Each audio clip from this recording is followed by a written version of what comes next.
The Legend of Zelda Breath of the Wild has been out for a little over 4 years now, and it's been widely considered one of the greatest games of all time. Throughout this open, vast world, people have discovered many glitches. Now, Nintendo has added updates to this game, patching out many of the game's glitches. But right now they are working on Breath of the Wild 2, so they have stopped adding patches, which is really good, because that means all the glitches in this video still work, and they're going to work forever, unless they add another update, which they probably never will, luckily. So without further ado, let's get into how to do these glitches. This first glitch takes place at the Riverside Stable, and it's called the Infinite Rupee glitch. Now normally when you talk to this person, you have to give her a Royal Guard weapon in return for a gem.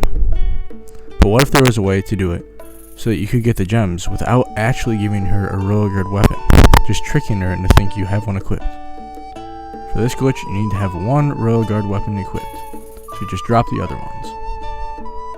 Then move away from the ones you just dropped, and then go back in your inventory. Equipped any weapon other than the Royal Guard weapon. For this, I used the Master Sword.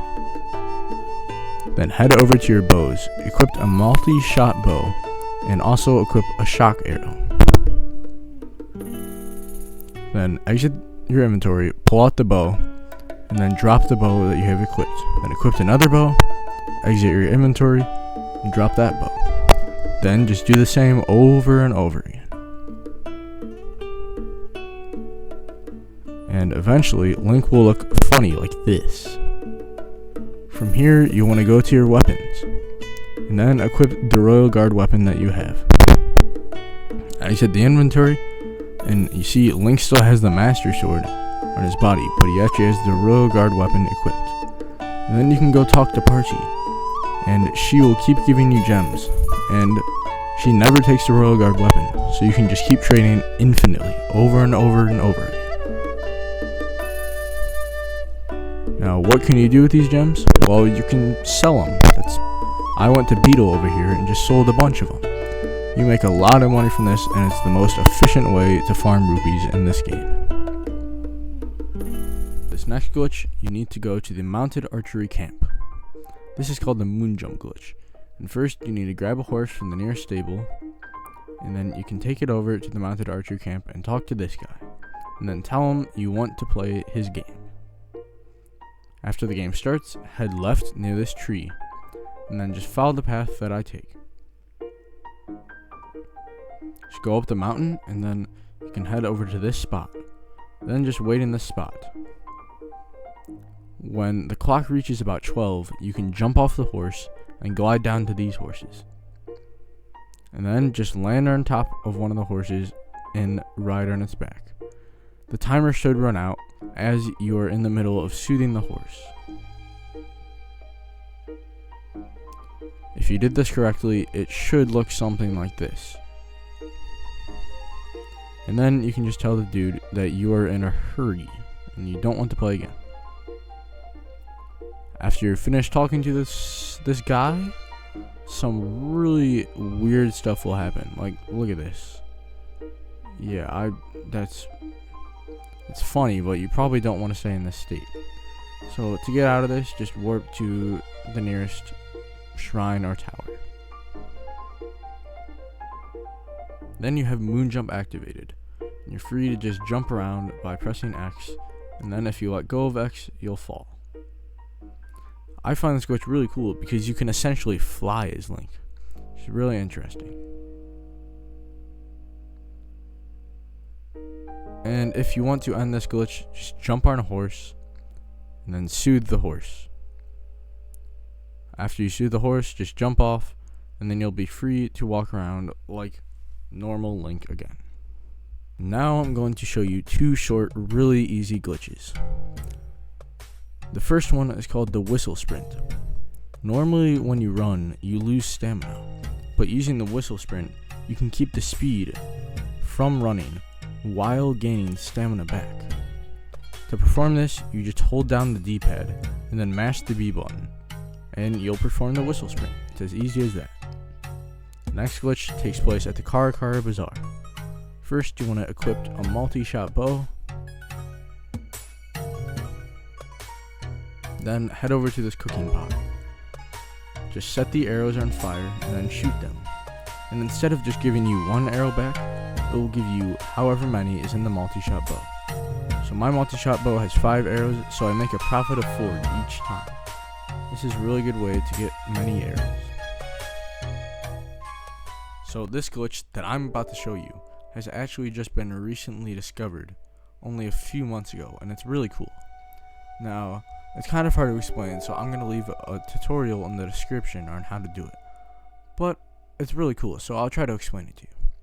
Essentially, you pick up the bomb while having your bow pulled out.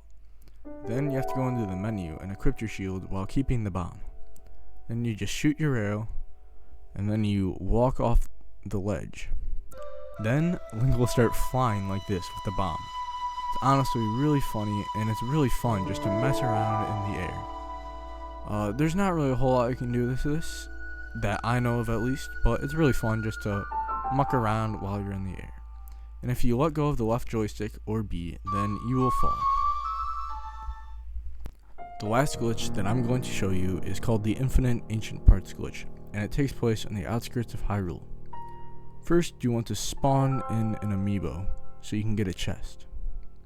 Then use magnesis on the chest, and flip the guardian over like this. Now, once you flip this guardian over, you're going to want to use the chest to push the guardian southwards. Now, mind you, this can be really janky to push the guardian. Like, it can be really weird and really annoying because it's such an awkward shape to push, and magnesis is kind of weird. But what I found works the best is to grab the chest by like either the front or the back, so it's long ways like this, and then push it by the top of its head. This is the easiest way to push it. Now, you have to travel really far south until this glitch works. And you probably will run into some guardians on the way, because I did. I ran into like 4. But don't worry, they're not really gonna mess up the glitch. You can just kill them and then be along your way. One thing is, this glitch took way longer than I expected. Like, you have to travel so far down. When I was doing this, I thought I had messed it up or something, because I'd been doing it for like 10 minutes and the glitch still hadn't happened. But I just kept going, and eventually the glitch started to work. So when it works, you'll know when it works because a bunch of ancient parts will start pouring out like this, and then the game will get hecking laggy. Like, look at this lag. Like, this is crazy. But yeah, then you can just go up to the guardian and start mashing A to collect all of its parts. A very important thing is, do not open the inventory or the game will crash, and you'll lose all the ancient parts that you spent a bunch of time trying to collect. Now, how do you actually end the glitch? Well, you just flip the guardian over. Then after you flip the guardian over, you cannot open your inventory yet. Wait until all the ancient parts stop coming out. See, like they're still coming out here? Well, just wait for them to stop, and then you'll be able to open up your inventory without crashing the game. If you enjoyed this video, please be sure to like and subscribe, as it will help out my channel a lot. Thank you, and have a nice day.